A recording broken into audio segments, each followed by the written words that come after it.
Pod Network Entertainment. It's hard to build a reputation sa isang industriya na kapapasok mo pa lang. Kung baga, dyan papasok yung dedication mo talaga if gusto mo talaga. Ganoon. Kasi nga diba may saying sila, if you want it, you do your best to take it. Oo. Sometimes you grab it by the balls, di ba? Paano? Not literally. Not literally. Hoy! Hindi. Siyempre, may mga bagay na pag gusto mo gagawa mo ng paraan para matupad yung pangarap mo. So, hindi naman instant kasi yun Hindi ganun yun.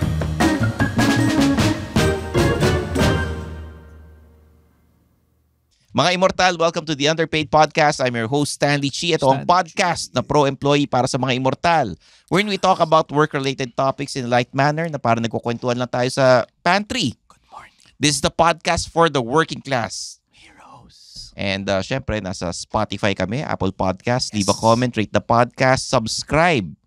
At kung gusto nyo makita yung video podcast, pumunta kayo sa YouTube channel ng The Pod Network Entertainment. Pod Network Entertainment. The views and opinions. Kaumpisa pa lang no? Actually, hindi ako yun. Sino yun? Sinong nag-ano nun? The Pod Network Entertainment. Sinong nag-view? Hindi ko kilala. Nagulat na lang kami, meron na. Kasama ko ang ating pod manager na si Jasper Manala. Jeff Nunez. Ako pala. Hello!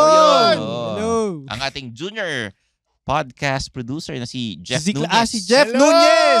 Hello! Shout out kay Zeke. Meron tayong Discord group, mga Immortal. Sumali kayo ron. Meron tayong mga iba't ibang links sa ating Facebook groups. Nandoon sa description ng podcast episode na ito. Sir. At ang pag-uusapan natin, paano mo malalamang hindi tatagal sa opisina yung bago nyong office mate? Oh my God! Yan. Ano diba? Diba? Alam ko, nakaka-relate kayo. Siyempre, una na dyan yung makikita nyong mukhang mas mayaman pa yung bagong kaopisina natin kaysa kay boss. Oo nga. Si boss nagko-commute. Etong bagong kaopisina natin, hatid sundo. Hatid sundo. Wow. Mayaman si papa. Naka-carpool. Hindi carpool. Kanila yun. Okay. Baka siya nagpapa-carpool. Baka nga. Ibang pinupul.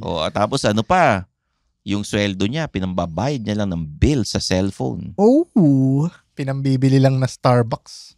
At syempre, nakikita nyo, siya ang may latest gadget sa opisina. Wow, updated. Go gadget. Akala ko, go Power Rangers. Hindi naabot yun. Nabuta ka yun! Nabuta mo ba? Grabe ka naman! Di ba? May mga ganun May mga kaopisina kang, alam mong, parang hindi sanay magtrabaho tong office mate natin. Mga alta. Mga alta. The return. Kayo ba? Ano bang experience nyo rito? Ako ba? Ikaw muna, Jeff. Ikaw mas mahaba experience ni Jeff. Siya muna. Ikaw, Jeff. Sa previous kong work, hindi tatagal. Parang wala pa naman ako na experience na office mate na hindi tumagal sa trabaho Talagang alipin kayo ng salapi no? Siyempre. Kaya nga tayo immortal Wow! Pero minsan sa itsura pa lang. Kanyari, in-interview ni boss. Minsan naman kasi hindi kayo mamimili ng bago nyong kaopisina Si boss ang mag-i-interview, titingnan niya yung CV. It depends kung ano bang importante sa kanya, educational attainment, work experience, di ba? Kung hindi siya culture fit dun sa mga tao sa department, minsan makikita mo naman itong mga empleyado sa department ko, mga social lahat. Pag siya yung odd one out, hindi yan tatagal. Oo nga. Diba? Kunyari, kayo, cowboy kayong lahat kumain. Kahit pagkain pwede. Cowboy na Jolly G, kahit saan pwede. Delata, diba? O magbabaon kayo, diba? Ihaw lang yan, dyan. pwede, diba? Pero pag dumating itong rich kid na kaopisina nyo na, I don't eat that. Ganon. Alam mo, hindi tatagal. Kasi marami hindi kinakain Ha? Marami di ba nga pag nagpapakain kayo? May mga iba doon na first time ko lang kinakain. Hindi kasi naman yung lugar mo. Ay, sorry. Di ba? Medyo naman. Malayo ba sa Kabias? Malayo kasi yung lugar nyo. Civilization. Pero siya naman, pag kunyari, hindi ko pa natatry yung ganito kasi wala namang gano'n sa lugar nila. Actually, may mga gano'n naman. Pero may iba naman na, kasi I don't eat karinderya food. Big time. Diba? Kasi nilulutuan ako ng ganito sa bahay. Tapos sisirain siya niya pag Hindi, parang hindi marunong makisama. Mhm. Yun, alam mo, hindi tatagal. Siguro ano rin dyan, part din dyan yung kung paano sila kumilos. Kasi 'di ba, halimbawa pag tayo nasa bagong work, wala ako Mm. pag nasa bagong work, parang tinatry mo talagang magpasikat or magpabibo as they would say. Pero pag kasi, alam mo yun, pagka sobrang pabaya mo or hinahayaan mo lang na sobrang chill mo sa trabaho or hindi ka nagpapakita na na-earn mo tong spot na to. Kasi marami naghahanap ng trabaho. I mean, natin. Parang hindi mo siya pinapakita. Makikita yan ni boss. Magre-reflect yan sa'yo. Kung hindi mo pinahalagahan yung trabaho mo, Oo. 'di ba? Kasi aminin natin, mahirap maghanap ng trabaho ngayon. Mm. And aminin natin, oras din kasi yan ng tao. Parang kumbaga, yung spot na pinili nila para sa'yo, instead na may ibang tao makakuha niyan, binigay sa'yo. Mm. Kaya, ayun. Sometimes kasi we take our jobs for granted. Totoo. Kasi nga may kaya yung mga magulang or wala kang responsibility sa buhay. True. So, okay lang sa'yo na, ay, magre-resign na ako, ayoko yung trabaho eh. May mga taong namimili ng Job hopping. ng trabaho and may mga empleyadong namimili ng itsura ng opisina. Yung image. Actually, meron. For example, dati, sa advertising agency namin gusto magtrabaho talaga. Ngayon, hindi naman lahat ng advertising agencies pare-pareho. May advertising agencies na multinational. Magaganda opisina, magaganda kliyente. Pagpasok mo pa lang, uy, sosyal, gusto ko rito magtrabaho. Gusto ko dito tumagal.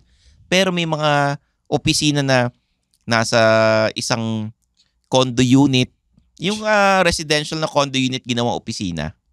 Luma na yung building, para kang nasa bahay, gano'n, di ba? So, may mga fresh grad na parang maarte na ayoko magtrabaho dito. Hindi yung ideal nila na setting ng Grabe office. naman yun. Oo, hindi ito yung pinangarap ko na parang pagka-graduate gusto ko nasa multinational company ako na nasa Makati. Wow. Or nasa BGC. Ito yung mga ginagawa kong trabaho, nagko-conceptualize sa mga ideas para sa mga commercial. Bakit ang pinapagawa sa akin mag-design ng brochure? Lagi nyo tatandaan, you have to start somewhere. Mm-mm. Hindi yung ganun. Swerte ka na kung ganun. Like, kung ano yung dream work mo. Mm-mm. Grabe naman yun, pati yung preference ng may mga kilala akong ganun na sinama ko sa isang office sa Makati. Enterprise building. Multinational na company. Nung nakita nyo, ganda ng office dito. Parang gusto ko magtrabaho rito. Parang may ganyan sa atin di ba? Diba? Hindi na natin sasabihin. Pero may ganyan di ba? Yung sinamahan natin mag-record dun sa studio na yun. Parang gusto ko ditong magtrabaho. Gusto kong okay dito. Diba? Kasi, siguro pinalaki siya na ganun. Or yung eskwelahan niya, yayamanin, pang-alta na eskwelahan, lahat sila English speaking na mayayaman, 'di ba? So ang idea nila is when I work after graduation, ganun yung image. Idea nila. It looks good on paper and pag narinig ng ibang tao, uy, sosyal, dito ka nagtatrabaho, siguro laki ng sweldo mo, no? Pero ang totoo niyan, maliit lang magpasweldo minsan yung mga big companies kasi minsan nga walang benefits. Oo. Ang panlaban nila is yung company pag nilagay mo sa resume mo or sa CV. Oh my God. Sosyal. Diba? Ganyan ako nung OJT ko. Hindi na sasabihin. OJT ko 3 months. 3 months ako work sa kanila as digital marketing. Ito nung pandemic. So, remote siya. High, nung pinakamataas na yung kalat nung sakit. Ang inask namin yung internship head namin kung okay lang ba manghingi kami ng small compensation. Kasi kuryente, yung nagagastos mo, oras na rin. Instead na tumutulong ka sa family mo nung time na yun. Ang sabi nila, pwede mo na lang siya ilagay yung name nung company na yun sa resume mo. Kasi established naman na sila. Ano yan? Ano yan kumbaga branding. Yun branding nga ang pinang-ano niya. Pang-entice sa mga nag-OJT. Diba? Kumbaga, pwede kaming bragging rights pag nilagay mong dito ka nag-OJT or nagtrabaho, kukunin ka kagad ng in-applyan mo. Actually, may ganun naman talaga. Kasi yung knowledge na i-impart namin sa'yo, maganda. experience na bibigay namin sa trabaho. Grabe. Hindi mo mabibili kahit saan. Yan yung mga sasabihin, di ba? Mga mabubulaklak na ano. Hi guys, we are the Eavesdrop Podcast. My name is Francesca. My name is Jelly. This is Delamar. This is Jude. What's up? Yeah, and we are inviting you to check us out, your fellow TPN podcast. And if you want to learn more about life, what's happening around us, you want to know about love, healing, this is the podcast you should be listening to.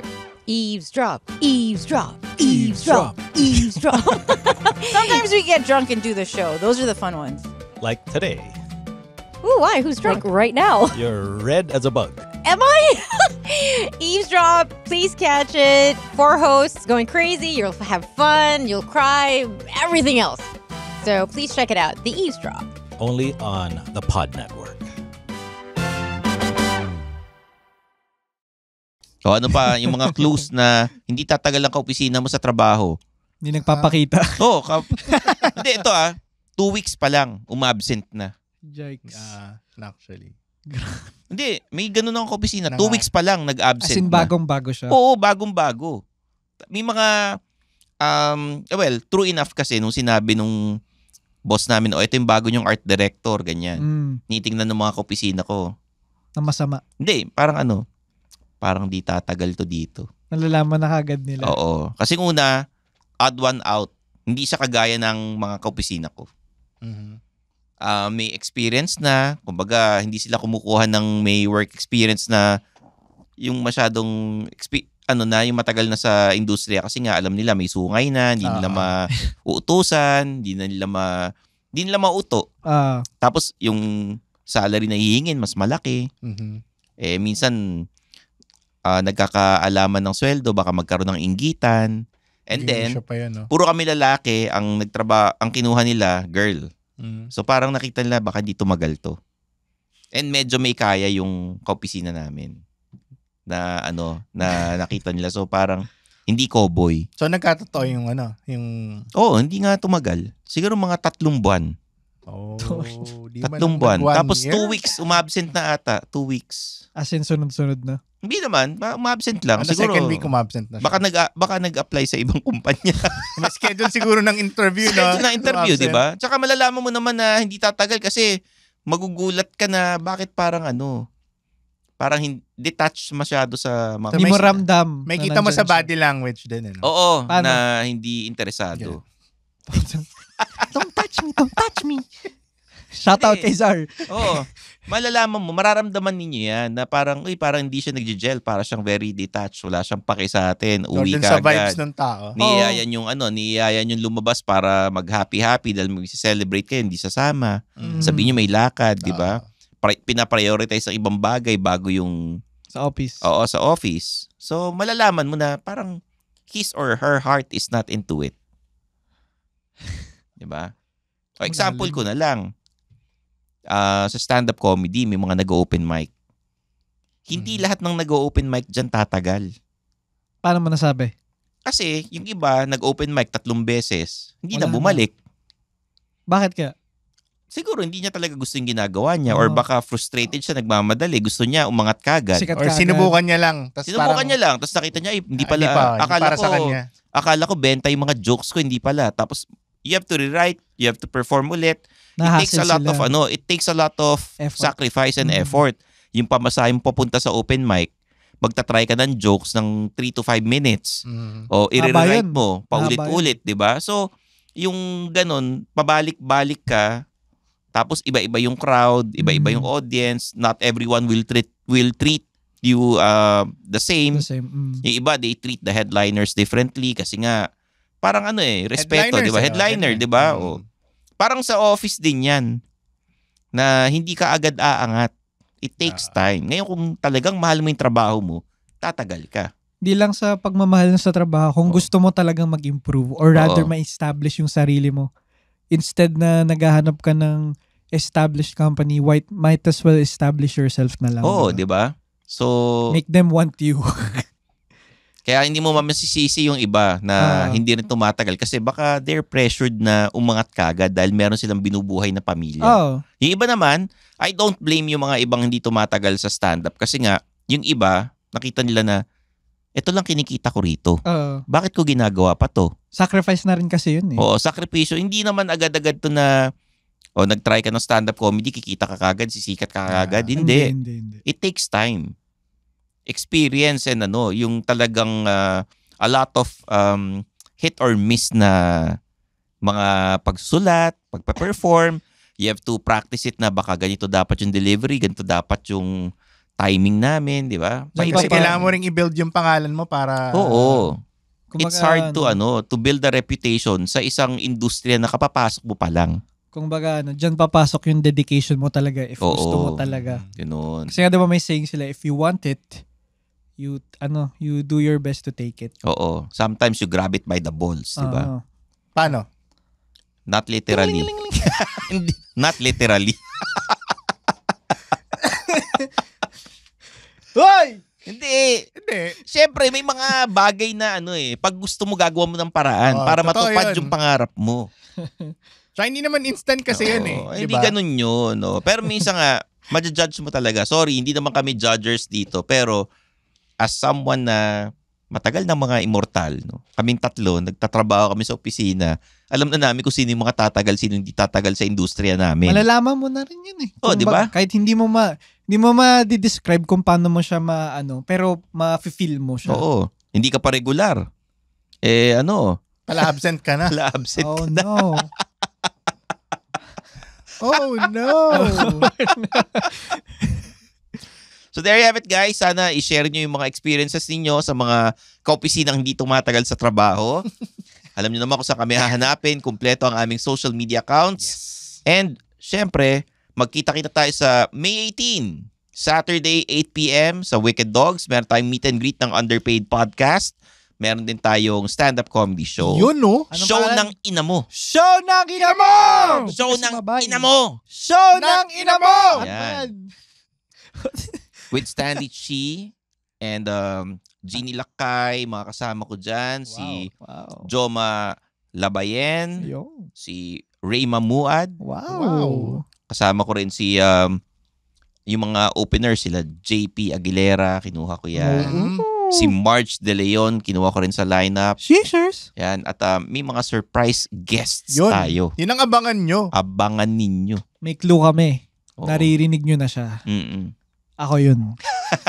Hindi, nandun si Jasper and Jeff. Nandun sila. Magsa-stand up kami ni Jeff. Pero kung gusto nyong mag-request ng live recording ng Underpaid Podcast sa araw na yun, sabihin nyo sa amin.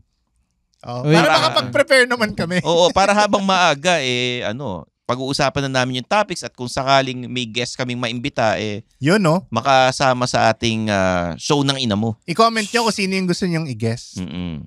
Alam mo kayo, gusto nyo, di ba? Oo, pero maganda yan, interactive na episode ng Underpaid. So there you have it, guys, for Jasper Manalang, Jeff Nunez. Siyempre, absent si Zardelos Reyes, nag-aaral. Ano yung spill niya ulit? Baka na-miss na mga... kasi pagbalik niya, may dagdag na yung pangalan niya. 18 years sa na. Dulo. Sa dulo ng pangalan. Nag-aaral So, ayan. At nag-ready para sa mga jokes. Ay! Why did the chicken cross the Butrus to get to Zar, di ba? Butrus. Kilala ko kasi Butrus the Barber Beefcake. Brutus yun, Brutus. Ay, ba? Butrus. Kalaban ni Papa yan, di ba? Yung malaki. Brutus yun eh. So there have it, guys. I'm Stanley Chi and this is the Underpaid Podcast.